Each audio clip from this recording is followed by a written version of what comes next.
weather are changing here in Georgia, and so are the plans for the Fairlane. We give up. Welcome to Fixing Tea.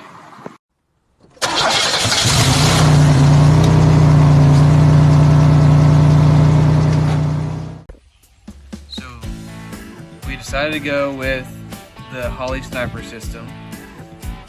We've had so much trouble with the old carburetor and the fuel pump. I've rebuilt the carburetor and we bought 2 fuel pumps, both bad, pretty much right out of the box, and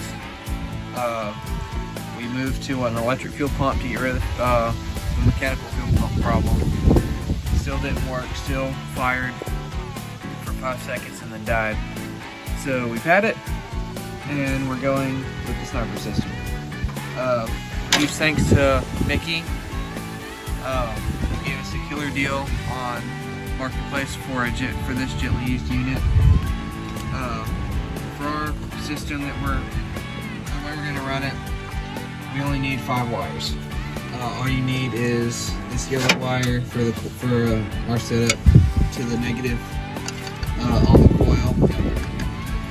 Since we're going to continue to run the points distributor, so we only just need the wire for the coil. Yeah. And then battery, negative and positive. Fuel pump, coolant temperature sensor, and O2 sensor, and that is pretty much it. And the only reason he explained this is because I have been driving in schoolwork, so that's what he knows everything.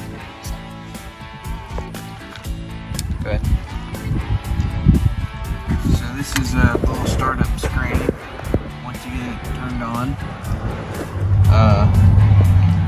Yeah.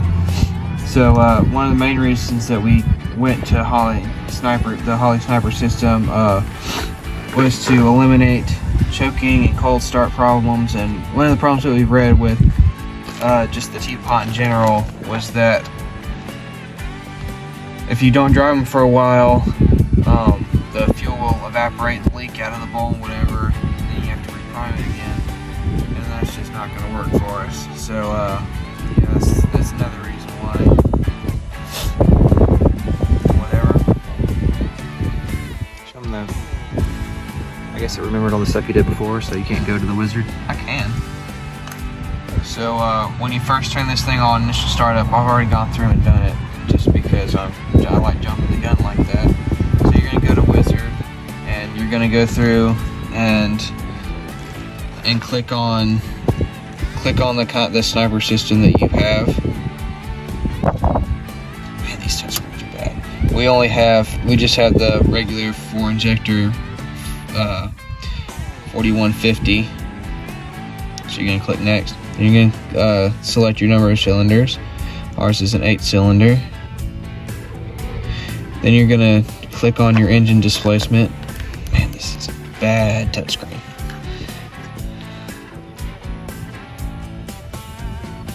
So it's at 292, so he's got to get up to 292 and cue the time lapse.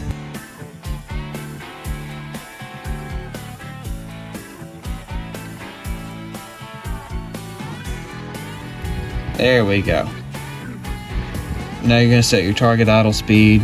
We'll just set ours for, I don't know, 700. Yeah, we'll look it up and see exactly what it needs to be. We've seen a lot of people do like 750, 850, something like that, but we'll look it up and see. But just set your idle speed. There we go. For what you want it to be. Yep. Now you're gonna choose your cam style. Ours is bone stock.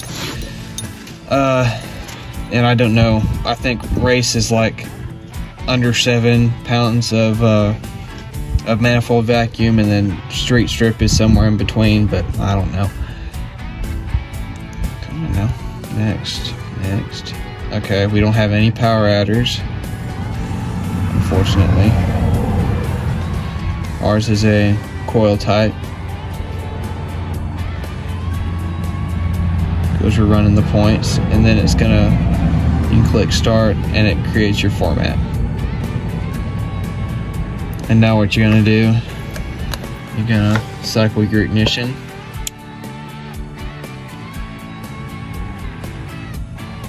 And then turn it back on. And at this point, we don't have the fuel pump and everything hooked up yet. We're still waiting for that to come in. So at this point, the pump should prime and all those things, and then it will give you a prompt to turn it over. But you can also go through and check all of the different sensors and things that it has on it. Right now it's going to say stall because it's hadn't cranked up yet, but you've got your throttle position sensor, which, Harrison, if you want to, can you hold all that together or no? Yeah, I'll try. I have to set the thing. So we don't have it hooked up yet, so I'm gonna simulate wide open throttle. See changes. Yeah, so you want at all the way open, I believe you want it to read between 100% and 95%. And then your map right under TPS is your manifold vacuum sensor. I believe it's supposed to be somewhere around 100 kPa. But if you're at higher elevations, I think I've read that it'll be lower than that. Then your CTS is your coolant temperature sensor. It should read ambient temperature. Not sure why it says 65 because it's not 65 degrees outside today. It's colder, right? Our battery's a little low. Yeah. CTS is going to read ambient temperature before you turn it on, and it comes with temperature. IAC position, that's going to be your idle air control. I don't know much about that. And then obviously it reads your battery voltage, and ours is low. You can click on all gauges. So once you crank it up, it's self-learning, so you don't have to sit there and mess with it and tune it. As it runs, the longer it runs, the more it learns, and obviously adapts to your driving style and things like that. But you can set up how you want your screen to look. We don't have a tack in here, so we'll probably have something to do with RPM set up on it and coolant and everything like that. We had a makeshift coolant, well, it wasn't makeshift, it was a aftermarket wired in coolant temperature, since the temperature sensor in here didn't work for some reason. So we might have that on there as well. But right now it's not liking it because we don't have everything hooked up properly, so but eventually it will be. This is just a short video to show y'all what most of our next videos are going to be like, continuing to work on the EFI system. If you liked the video, subscribe, and we'll see you guys in the next one.